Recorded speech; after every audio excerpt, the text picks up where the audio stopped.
I think also just to put like a little more of like a personal aspect to this as well. My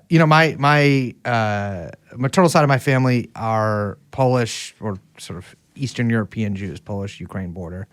And they moved to the U.S. in the like early 20th century. But my grandfather was part of the liberation of Buchenwald, and his like papers and all that stuff are in the Holocaust Memorial like archive in D.C. And he made friends. Like, there's all these photos of him with these Jewish French prisoner that or POW that he liberated or was met during the liberation.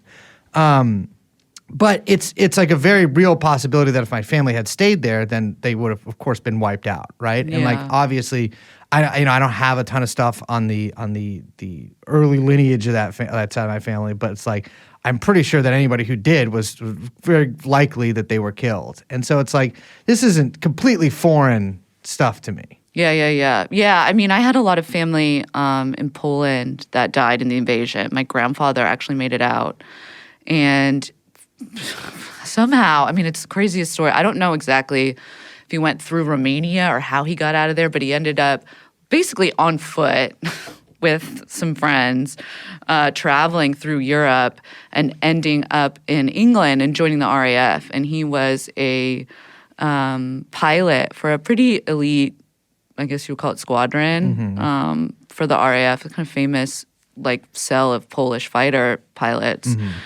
And he was shot down over France, and this family found him in the woods and gave him clothes and burned his papers and hid the plane and hid him from the Nazis. And he basically like stayed in the woods for like 20 days while this family would come and bring him food and water every couple of days. And, trying to keep the Nazis away from him. And then someone in the town ratted on them. And the Nazis came and they captured him, my grandfather, and then they shot everyone that had protected him. And so there's kind of a weird, it's